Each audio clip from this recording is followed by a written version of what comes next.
Hello one and all, this is Soulful Lordy, James Bullock, once again with another video game first impressions. This time around, The Last of Us Part 1 for the PlayStation 5 and eventually PC. The Last of Us Part 1 is the remake of the classic 2013 PlayStation 3 game The Last of Us, which would create a franchise that has been, for better or worse, one of the best video game franchises of all time, mostly on the strength of this game alone. And one of the biggest reasons for that is not only the story but the characters. The father-daughter relationship between Joel and Ellie that is birthed after a cataclysmic event that has pretty much destroyed the Earth's population is showcased in the most brutal, primal, and most importantly, harrowing ways. But one of the most important parts about The Last of Us and the success of the game was the gameplay itself. And thankfully, a majority of what made the original so fun to play is still here, with some added additions and most importantly, some improvements to the overall AI, making them a little bit more aggressive and a little bit more intelligent, both from an enemy perspective and most importantly, Ellie, who plays a majority of the game as a second to Joel. Though a lot of the situations when it comes to just moving around a map, especially when you're trying to escort Ellie across a body of water, is still there and it can be still frustrating.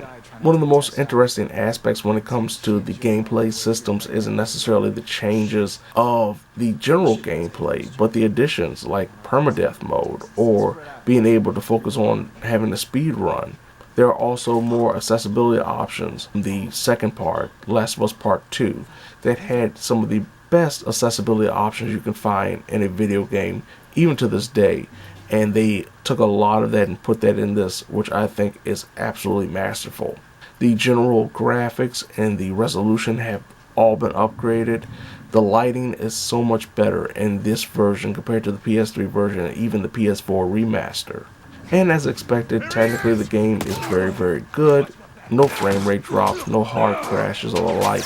But one of the biggest attractions when it comes to not only the gameplay but the overall longevity of the game thus far is the removal of the multiplayer aspect. Unfortunately, unlike the PS3 version and even the PS4 remaster, the multiplayer that was in the base game is not a part of Part 1, but they do promise that it will be unveiled in the near future, not in the same form as the original. And even though I wasn't a big fan of the multiplayer aspect of the game, I know a lot of people were and stuck around for a long time, and that's what kept the longevity of The Last of Us so strong because of how good the multiplayer was for a lot of people.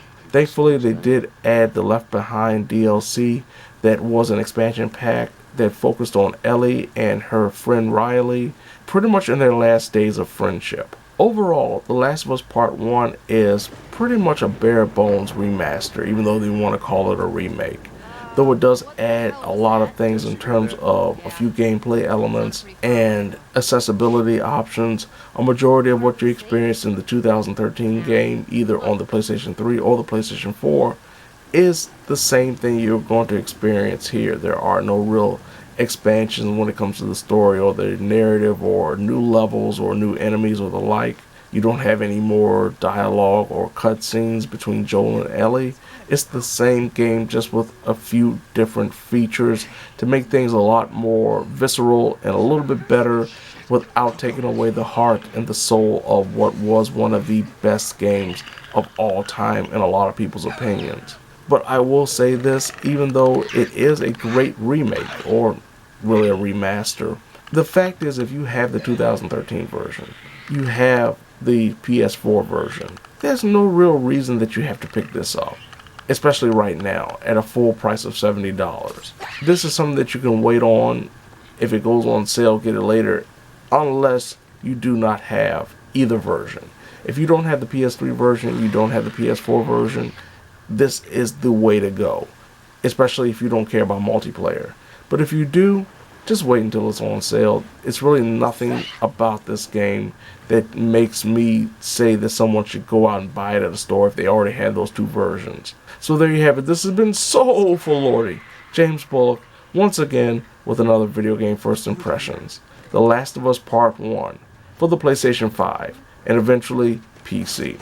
And if you don't mind, I have some shivs. I have to sneak around, I have to be very quiet because I need to stab these clickers before they get me. And if they do get me, I guess I'll have no choice but to say, oh lordy.